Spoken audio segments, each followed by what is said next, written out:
Ciao a tutti homebrewers e appassionati! Oggi vi racconto di una cotta completa in doppio batch dove ho testato due nuovi lieviti per me, uno in formato liquido mentre l'altro è un nuovissimo formato secco per questo stile. La cotta è la numero 74, la birra è la bianca di frumento belga, la Witbier.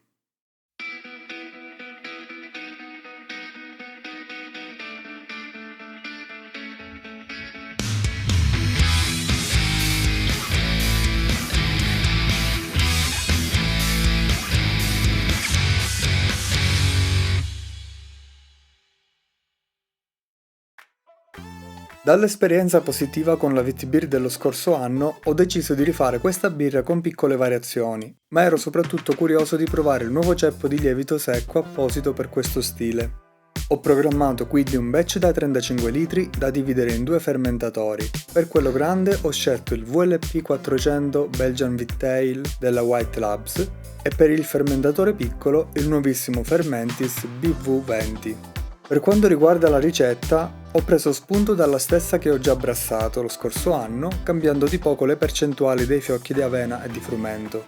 Le differenze principali riguardano il corpo percepito nel mouthfeel, che nella birra precedente l'ho trovato un po' troppo watery e lo vorrei sostenere un po' di più.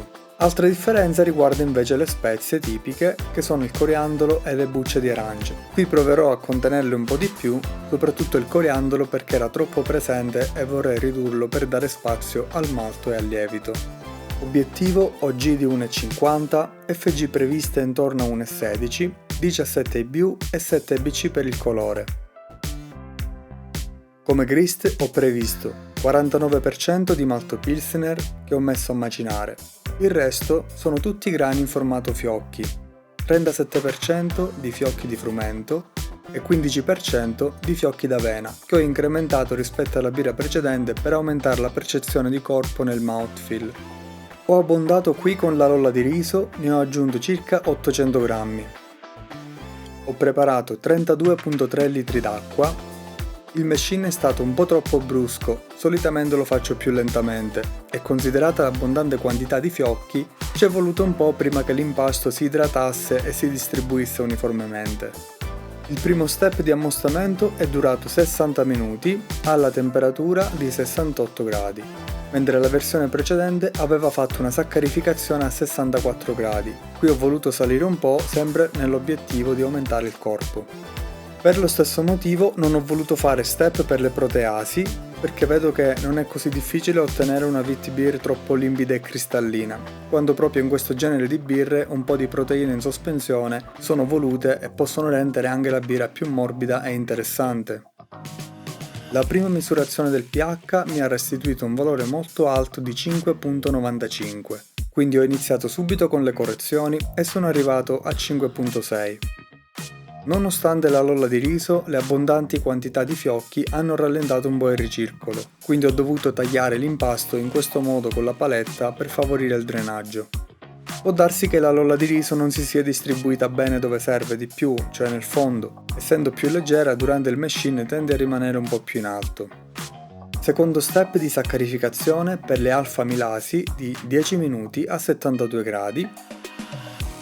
Poi metto la griglia e completo con un mash out di 10 minuti a 78 gradi. Ho raggiunto qui un OG di 1,64 con pH di 5,5.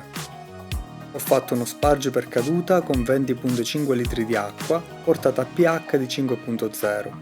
La densità pre-boil misurata è di 1,45.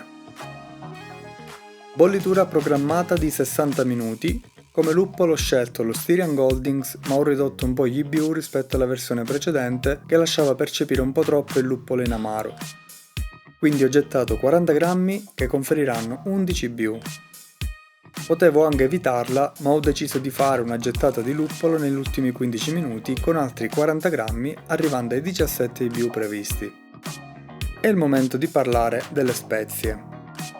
Come vuole lo stile, non possono mancare le bucce di arance. Solitamente è indicata la varietà amara di arancia curacao e i semi di coriandolo. Storicamente le Witbier derivavano dal Gruit, quindi potevano prevedere una vasta gamma di spezie ed erbe. Le versioni moderne che derivano dalla rinascita di quella di Pierre Celis hanno adottato queste due, cioè l'arancia e il coriandolo. Però secondo Celis le spezie erano apprezzate solo quando arrivavano a dare un tocco molto leggero, quindi non predominante. Mentre negli ultimi decenni, soprattutto in America, c'è stata la tendenza di aggiungerne tante, arrivando un po' a distorcere il carattere vero e proprio della Witbier.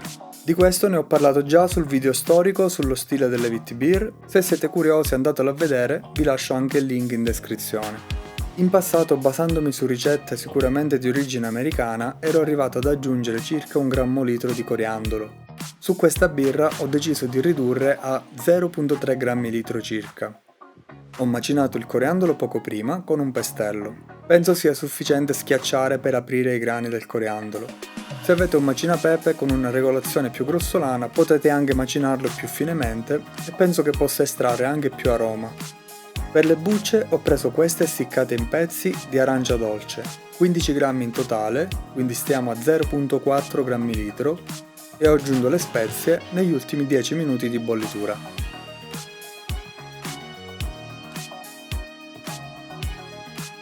Qui aggiungo anche il Protafloc e il nutrimento per il lievito a base di azoto.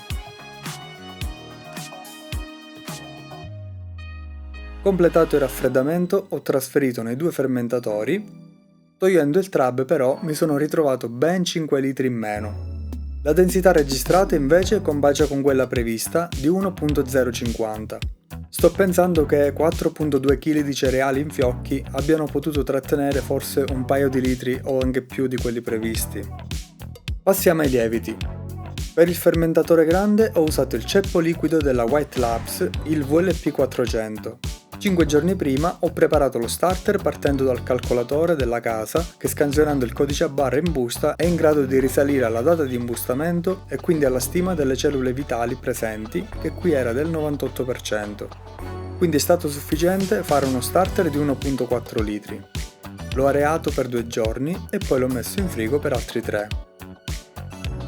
Ho inoculato la crema nel fondo, ho aggiunto anche il nutrimento in polvere e ho agitato manualmente con la paletta per 2 minuti. Per il fermentatore piccolo ho preparato una bustina di Fermentis BV20 che ho gettato direttamente nel mosto. Per quanto riguarda la fermentazione ho seguito lo stesso schema con entrambi i batch. Sono partito a 18,5 gradi e ho proseguito con un rialzo di mezzo grado al giorno fin da subito. Essendo una birra a basso G non ho voluto aspettare tanto. Arrivo a 23 gradi al settimo giorno, qui ho misurato un FG di 1,016 per entrambi i batch.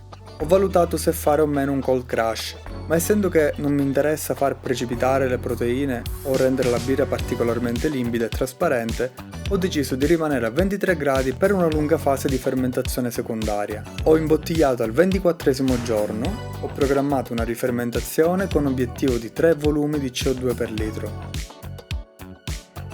La densità finale della birra è di 1,016 per il batch grande e 1,15 per quello piccolo. I due lieviti hanno attenuato in modo molto simile e sono riuscito a ottenere una densità finale abbastanza alta, che dovrebbe contribuire a incrementare il corpo percepito in bocca.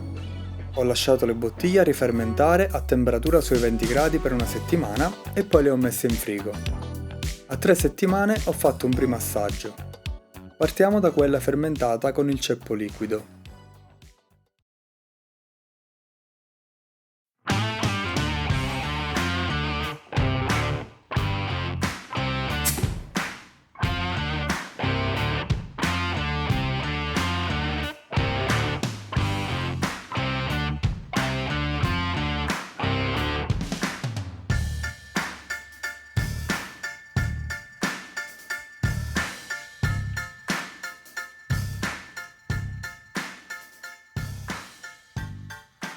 Aroma fresco di panificato, con fenoli molto delicati e un leggerissimo limone, dato dal coriandolo. Luppolo in aroma non percepibile.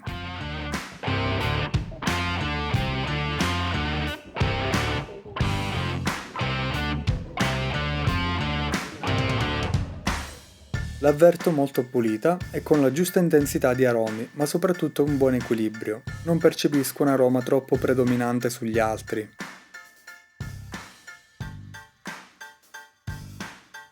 Il gusto è dolce, maltato, morbido, si apprezza il tocco del frumento.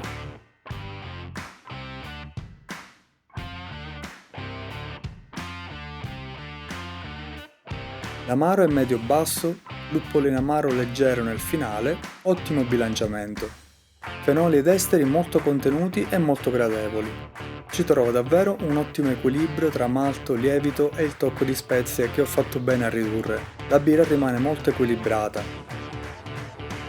Il mouthfeel è perfetto.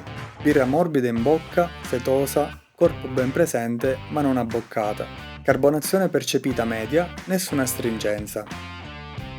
In generale mi sembra davvero un'ottima birra, non riesco a trovarne difetti. Apprezzo molto gli equilibri tra dolce e amaro e soprattutto tra gli aromi dati dal lievito e le spezie. La precedente versione era più watery e lasciava spiccare troppo sia il luppolo in amaro che il coriandolo. Questo invece lo apprezzo molto di più. La birra è molto più piacevole e bevibile. Se proprio devo sforzarmi di trovare qualcosa da segnalare, forse avverto un leggero sulfurio in aroma, ma molto contenuto, che sinceramente non lo considererei neanche un difetto. Per quanto riguarda quella fermentata con il ceppo secco BV20 della Fermentis, ho notato qualcosa di anomalo all'imbottigliamento. La densità era rimasta invariata di 1,15, ma il pH misurato era di 3,9, ben 0,5 più basso di quella dell'altra versione, che si è fermata a 4,4. Ho fatto comunque un priming uguale, dopo la rifermentazione, a 3 settimane ho fatto un primo assaggio.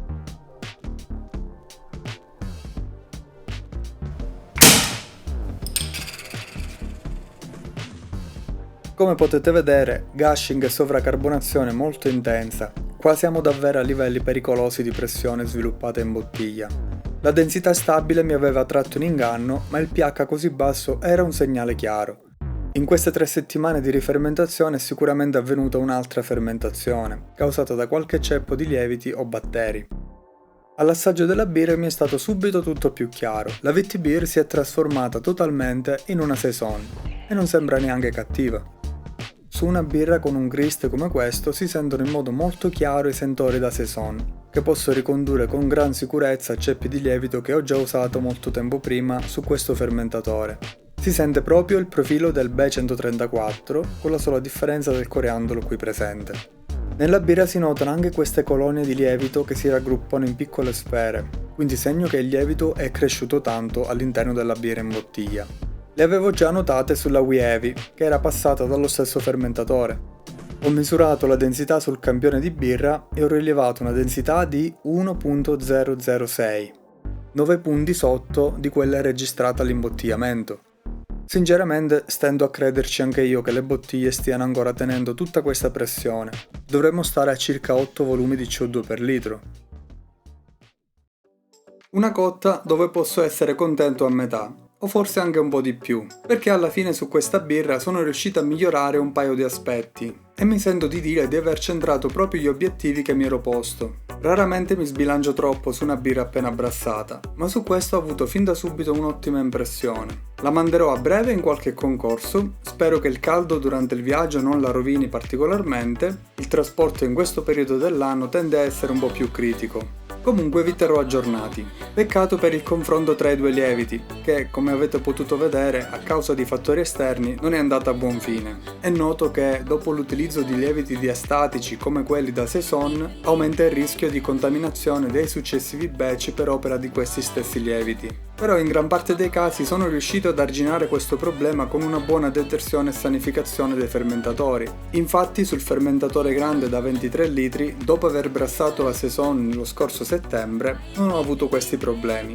Sul fermentatore piccolo invece non sono riuscito ad evitare questo problema. Adesso finalmente sto riuscendo a unire un po' i puntini su tutte le cotte passate da questo fermentatore che in maniera più o meno evidente hanno subito un esito simile. Quindi ho provveduto a comprarne uno nuovo e penso che separerò 2 linee di fermentatori e materiale per imbottigliare, uno apposito per birre con lieviti saison e lieviti molto attenuanti e una per le birre più delicate. Ho anche in mente di valutare il passaggio a fermentatori in acciaio, anche se molti modelli non mi convincono del tutto. Mi prenderò un po' di tempo per valutarli meglio. Se avete consigli o suggerimenti per evitare queste problematiche o volete consigliarmi qualche modello di fermentatore in acciaio di fascia economica ma possibilmente che può sopportare anche un po' di contropressione, scrivetemelo pure sotto nei commenti.